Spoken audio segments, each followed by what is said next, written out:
I wanted to ask you to respond to some comments that Bari Weiss made during an interview that she did with Marco Rubio. China has the world's largest army and the world's largest navy. They build more ships in a month, I think this will shock people, than we do in a year. And meantime, we are cutting defense spending. What are we doing to prepare for a possible war with China? Well, what we do in the military, we also essentially approved a budget, which is in the facility, you'll like to hear this, of $1 trillion, $1 trillion. And nobody's seen anything like it. We have to build our military, and we're very cost conscious, but the military is something that we have to build, and we have to be strong because you got a lot of bad forces out there now. So we're going to be approving a budget, and I'm proud to say, actually, the biggest one we've ever done for the military. So, what are your thoughts on Bari Weiss's statement? Yeah. Let's start with the first one. Why aren't we preparing for a war with China? Why in God's name would we ever want to fight a war with China? I mean, our armed forces are supposed to be the defense department, not the offense department, that we should go to war with somebody.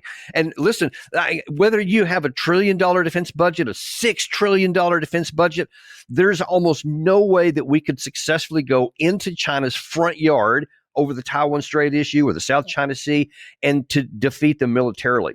Almost certainly every scenario that I've seen in my personal own analysis that I've done a lot of work on this, there is no chance that we could succeed in a war that we would fight from 6,000 to 8,000 miles away, where China's like 100 miles across their border, within range of everything that they have, et cetera. There's no way you could do that. Why would you want to even try? I have been outspoken. Even if China does the unthinkable and tries to take Taiwan, we should not fight over it, period, because we can't succeed. And if we try, we'll lose aircraft carriers, we'll lose ships knocked out of the sky, and then our whole defense in that part of the world will be severely gashed and weakened, which others could take advantage of. And obviously, thousands of people could be killed. Why would you want to try that? These people think that we're omnipotent, that they believe their own press, that no, we're America, and if we go in and fight, we'll win. I'm like, have you looked at the track record lately? When was the last time we won a war? I think World War II. So you could say Desert Storm. I guess you could say Desert Storm. But the last time we actually won a war was against a peer. That's the big difference. Was World War II. And we don't need to go down that path of the scores of millions of people that died. And now the presence of nuclear weapons, it's just not going to work. There is no chance that you could succeed. And let me point this out too. If someone like Bari Weiss and some of these others who advocate that, if they got their way, and let's say that we did prevent China from taking over Taiwan, even at great cost, what do you have then? Do you think China's just going to go, darn it, now we have America on our doorstep right across the Taiwan Strait, and we'll just accept that? No, they would, of course, start building up until they fought again, or it would go nuclear, one or the other. There is zero possibility that you can go to war with China to fight under any circumstances in the South China Sea area and it work out good for America. No possibility whatsoever, and it could be catastrophic. Yeah, is it just fear mongering that motivates people? I mean, Bari Weiss obviously isn't in the government, but do you think this is just saber rattling that we see from people who advocate being more aggressive with China, or a way to unite people, throw some red meat at people? It's a combination of, in my view, arrogance and ignorance, because some of them think that we could, and they think that it's still 1991 and we're the unipolar power. We can tell everybody, China, Russia, North Korea, everybody, Iran, etc. No one is powerful as we are, and we can take out everybody if we need to. And they just do what we say. We call the shots. We're the global policeman, whatever title you want to use. And they still are stuck in this mentality that was never fully accurate even then, but now it is way in the past and it's gone. And instead of acknowledging that there are other powers in the world, that there should be, anyway, for us, a morality, a moral code to govern our actions, we can live at peace with everybody if we want to, and we can benefit. There could be mutual benefit across the board. We don't need to fight a war with anyone. Nobody wants to attack us unless we first go after them. And if we don't do that, we can live in prosperity and freedom indefinitely. But we keep going down these paths here, and we may find we deprive ourselves of both security and freedom. And going back to Ukraine, if the U.S. Does not resupply Ukraine once the current round of military assistance runs out, which it will sometime this year.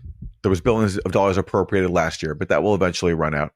And if the U.S. cuts off intelligence support to Ukraine, as they've already done briefly after that dust up in the White House with Zelensky, what happens next?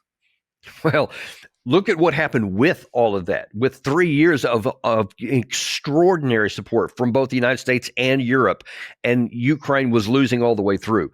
If the United States doesn't appropriate any more money, doesn't give any more stuff, and then stops doing the intelligence sharing, et cetera, then the end will come quicker. Nothing is going to change the end. Biden didn't change the end. It was always going to be this way. I wrote about it before the war started. I wrote about it when the war began.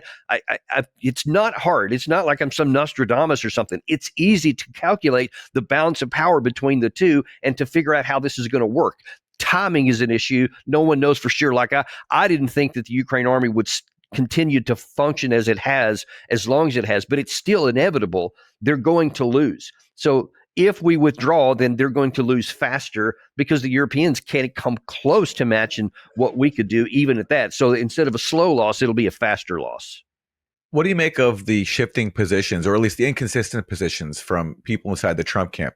Steve Witkoff initially said that under a New Deal, Iran would have the right to enrich uranium, which they had under the Iran nuclear deal that Trump walked away from in his first term.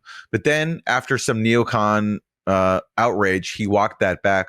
Now Marco Rubio is saying that Iran would have the right to import enriched uranium, but not enrich it itself.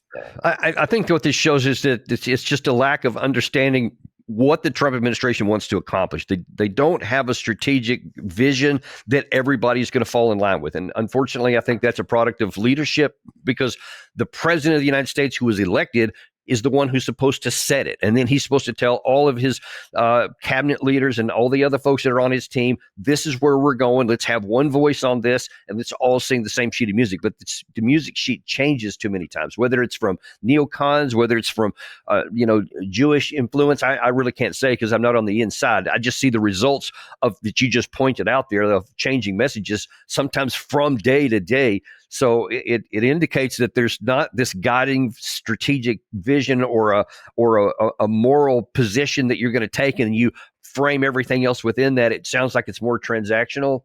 Not surprising, I guess, and that it can change from day to day, and that's not a good thing, because neither your adversaries nor your allies really know where you stand on an issue, and so there's not a lot of trust in us, and that's its own problem.